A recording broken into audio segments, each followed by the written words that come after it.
"Why are you in this neighborhood?" That's what the officer asked Jamal before slamming him onto the pavement. But what if one man's silent drive home sparked a movement? What really happened that night in Ohio?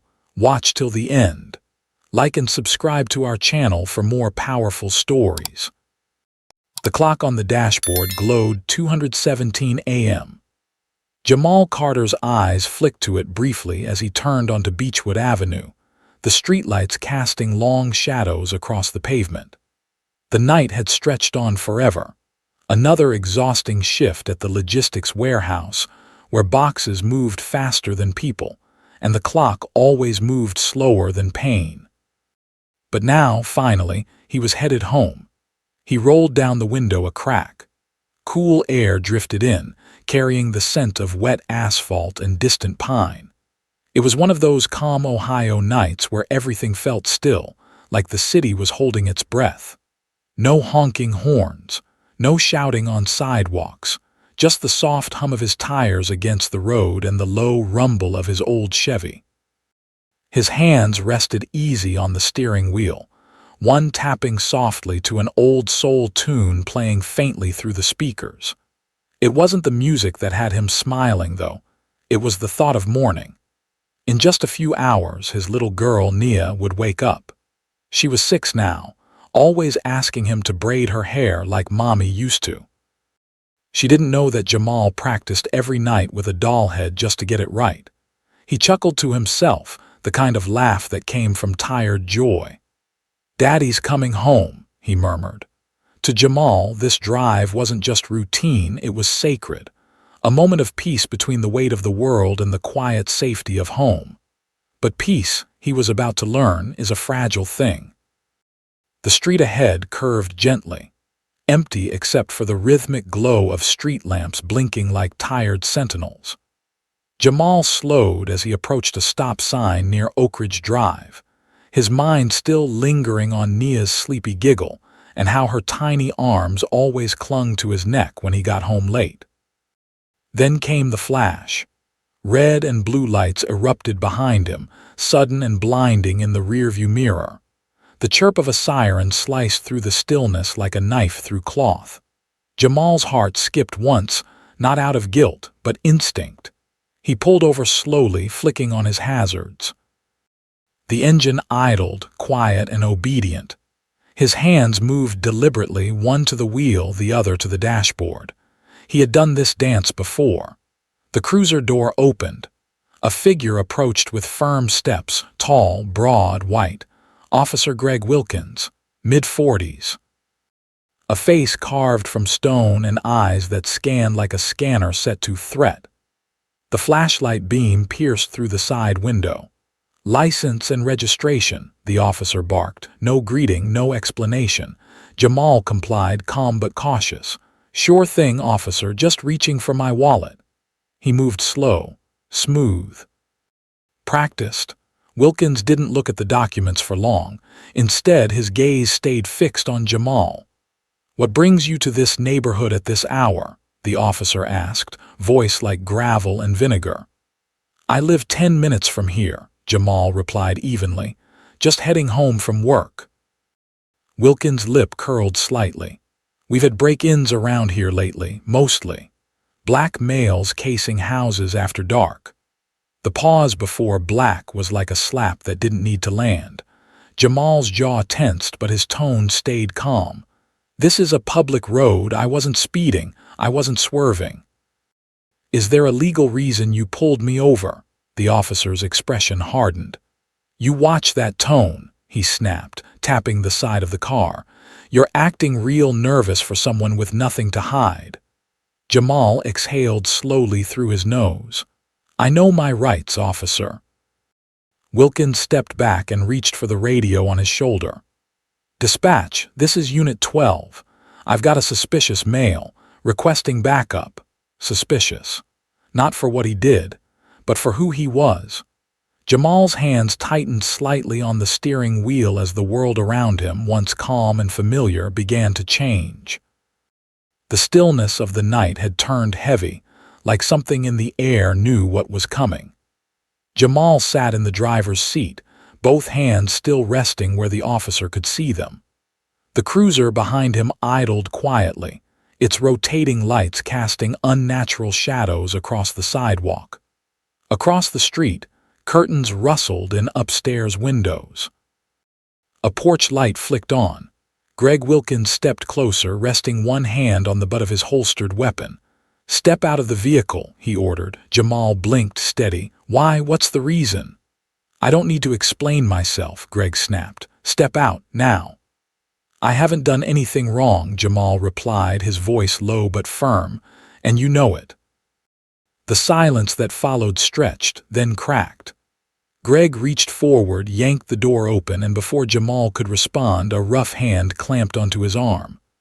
"I said out," the officer barked, pulling him hard. Jamal stumbled but caught himself. "You don't have probable cause," he shouted, planting his feet. Greg's eyes flared. That was all it took. The officer grabbed Jamal by the front of his jacket, twisting it, and slammed him hard onto the pavement. The impact knocked the air from Jamal's lungs and the clarity from his vision. He tried to speak, to resist, to ask why, but there was no space between the fists. A baton cracked across his ribs. A knee pinned his shoulder. His cheek scraped rough concrete. Somewhere, distantly, he heard his own voice crying out, but it didn't sound like him. It sounded like a man losing more than breath. Losing dignity. Losing rights. Losing the illusion that keeping calm would keep him safe. Across the street, a young man stood frozen on his porch. Trevor Bryant, 19 years old, college freshman, back home for the weekend. His phone was already in his hand. He hit record. He captured every moment, the punches, the slurs, the blood staining the sidewalk. Trevor's hands shook, but he didn't stop filming. His breath trembled. His voice caught. But his camera stayed steady. A neighbor cracked open their door. Another pulled their blinds, watching. But no one stepped in. By the time backup arrived, Jamal's face was bloodied, one eye swelling shut, hands cuffed tightly behind his back. Greg stood over him, panting, sweat mixing with fury. Jamal was dragged upright like a rag doll, arms restrained, legs wobbling beneath him. "You're under arrest for resisting," Greg muttered, not even looking Jamal in the eye. Trevor's voice could be heard on the recording, quiet, shaken. "This ain't right at all." And in that still Ohio neighborhood, with porch lights casting soft glows and the world pretending to sleep, a man was beaten not for what he did, but for what he looked like. Trevor didn't sleep that night. He sat in the dark of his bedroom, the only light coming from the soft glow of his phone screen. The video he had recorded played over and over again. Each time, his stomach clenched tighter. The crack of the baton. The sound of Jamal's body hitting the pavement, the officer's voice cold and commanding, and then the silence, thick, awful silence after the cuffs snapped closed. He hadn't meant to go viral. That was never the plan.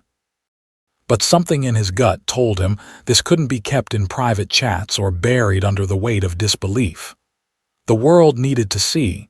So at 2:48 a.m., hands trembling, he posted it. "This happened tonight. No weapon, no threat. Just Jamal Carter trying to get home." Justice for Jamal stopped police brutality driving while Black Columbus, Ohio. Then he waited, not knowing what to expect, not knowing what he had just started. The response was immediate. At first, dozens of likes, then hundreds, then thousands. The numbers multiplied like fire racing through dry brush. By dawn, the video had crossed 1 million views. By mid-morning, it was approaching 5 million. The outrage wasn't just local, it was national. Celebrities retweeted it. Civil rights leaders called for action. Commentators on morning shows shook their heads in disbelief. Another example of excessive force. Racial profiling in its rawest form. He was just trying to get home. Hashtags began trending globally. Justice for Jamal shot to the #1 spot in under 6 hours. People weren't just watching, they were organizing. In the heart of Columbus, crowds began to form by the early afternoon. At first, a few dozen, black elders in Sunday clothes, young organizers with bullhorns, families carrying children on their shoulders. Then came the students, the workers, the neighbors who lived 2 blocks from where Jamal had been beaten, and then came everyone else. White middle-aged men in business suits stood side by side with high school teens in hoodies. Muslim women in hijabs carried signs written in Sharpie. Elderly Latinas held prayer beads while chanting Jamal's name. A group of young Asian American artists painted his portrait on a banner that stretched across the courthouse steps. They weren't just protesting a single officer. They were protesting a system that had let this happen again, and again, and again. Trevor stood near the edge of the growing crowd, his phone now buzzing every 10 seconds. News outlets wanted interviews. Activist groups wanted permission to use his footage. Strangers were messaging him thank yous. Some even called him a hero. He didn't feel like one. "I just hit record," he told a local reporter quietly. "The real hero is the man who didn't fight back and still got beaten anyway." Over by the police department, the doors stayed closed. The windows remained dark. No statement, no press conference, no apology. Officer Greg Wilkins was nowhere to be seen. His name wasn't even mentioned in the department's vague one-sentence comment. "We are aware of an incident involving an officer and a civilian and are reviewing it internally." Internally. Always internally. But the crowd outside wasn't staying internal. It grew and grew. By nightfall, nearly 2,000 people had filled the streets. The chants echoed off brick buildings and through alleys, "Say his name. Jamal Carter. No justice, no peace." And above them all, the video kept playing on phones, on news screens, on giant LED billboards downtown. Frame by frame, strike by strike, truth in its rawest, most undeniable form. By midnight, the video had passed 15 million views. The silence of the police department could no longer compete with the noise outside its walls. And the world wasn't just watching. The world was waking up. By the third day, Jamal Carter's name had become a headline. He sat in a wheelchair at the front of the press room at Franklin Memorial Hospital, a gauze bandage wrapped around his left temple and deep bruises still darkening his jaw. The swelling in his right eye had gone down just enough for it to open halfway. The room buzzed with reporters, their pens poised, cameras blinking red. Microphones from 6 different networks stood on the podium in front of him. Next to Jamal sat attorney Rochelle Hayes, a well-known civil rights lawyer who had flown in from Chicago the night before. Black, sharp-eyed, and unapologetically direct, Rochelle had handled cases like this before, but something about this one felt different. "This is not just about one officer," she had said firmly to the cameras before Jamal spoke. "This is about a pattern, a system, and today that system meets accountability." When Jamal wheeled forward to the mic, the room quieted. His voice wasn't loud, but it didn't need to be. "I'm not here to hate," he said, the words slow and deliberate. "I'm not here to burn anything down. I just want justice for me and for every other person who didn't have a camera watching when it happened to them." He paused, swallowed hard. "I was driving home. That's all. I was just trying to get back to my daughter." The silence in the room was thick. Some reporters nodded. One wiped away a tear. Jamal didn't say more. He didn't have to. The world had already seen what happened, and now they were ready to act. That very afternoon, the protests swelled. No longer limited to Columbus, they spread to Cleveland, Cincinnati, Dayton. Rallies filled courthouses and city squares. Streets closed under the pressure of people marching shoulder to shoulder, voices united. Justice for Jamal. End qualified immunity. No more silence. News helicopters hovered. National anchors arrived. Washington began to whisper. And then, from the state capitol, a voice rose with force. State Representative Sandra Martinez, a Latina lawmaker from Toledo known for her fiery integrity, stood on the Ohio House floor, holding a printed screenshot of the video that had shaken the state. "I've watched this footage over and over," she declared. "And every time I ask myself, how many more black men have to bleed on sidewalks before this chamber does something?"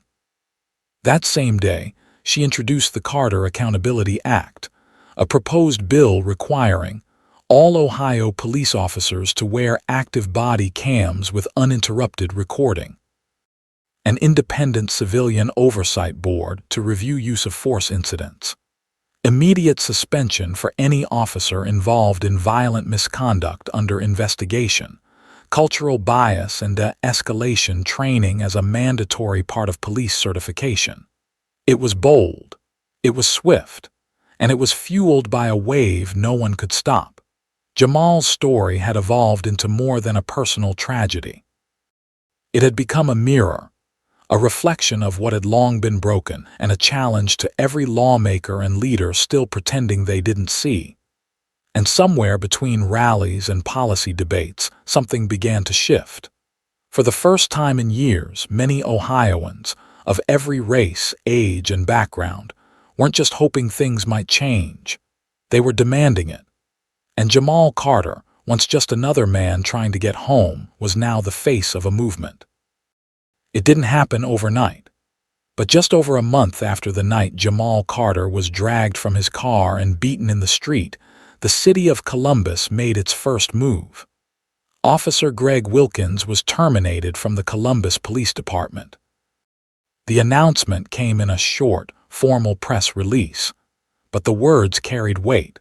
Following an internal and independent review, Officer Wilkins has been found in violation of departmental code and excessive use of force. He has been dismissed effective immediately, and the matter has been referred to the state attorney general for further criminal investigation. The headlines came quickly, the internet buzzed again, but Jamal stayed quiet. A few days later, the chief of police, newly appointed after the prior chief stepped down, requested a private meeting with Jamal, not on camera. No press. Just man to man. They sat across from each other in a quiet city office, blinds drawn, the smell of coffee in the air. "I came here to say something I should have said weeks ago," the chief began. "We failed you, and we're trying to make it right." He extended a hand. Jamal shook it. There was no satisfaction in his eyes, no victory grin. He simply nodded and said, "Thank you." Around them, real change had begun to take shape. The Carter Accountability Act passed through both state chambers with surprising speed. And now it was law. Across Ohio, body cameras on police officers were required to remain on at all times during duty. All reported cases of racial profiling were to be reviewed by an independent civilian oversight board, no longer buried in internal memos. De-escalation training was now mandatory for every law enforcement officer in the state. It wasn't a perfect solution, not yet, but it was movement, the kind people had marched for. Reporters asked Jamal afterward if he felt proud, if he felt like a symbol, if he would celebrate.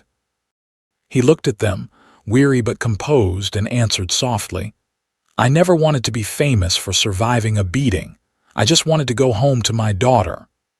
And then he did. He walked out of the building, crossed the quiet sidewalk, and stepped into a world that, for once, had listened. Change doesn't always begin with speeches or grand plans. Sometimes it starts with a moment, quiet, raw, and unexpected. Jamal Carter never asked to become a symbol. He wasn't looking to lead a movement or make headlines. He was simply a man driving home after work, tired, thinking about his daughter's smile and the warmth of morning. But that night on a street in Columbus, Ohio, the world shifted. He didn't choose the fight. The moment chose him. And when injustice knocked him to the pavement, it wasn't just his voice that rose. It was Trevor's camera. It was Rochelle's resolve. It was Sandra Martinez standing in the State House. It was thousands of footsteps on city streets, chanting his name not out of pity, but out of power. It was community. Because when one man stood silently, bloodied but unbowed, others stood beside him, not to make him a hero, but to remind the world what justice should look like. The law that bears his name may not erase racism. It won't undo centuries of pain. But it's a beginning, and beginnings matter. Because every protest, every petition, every change in law starts with someone who refuses to stay silent. Someone who, even in the darkest hour, holds on to truth. And in holding that truth, they move the world forward, step by step, voice by voice, until one day, maybe, just maybe, justice doesn't need to be demanded, it's just expected.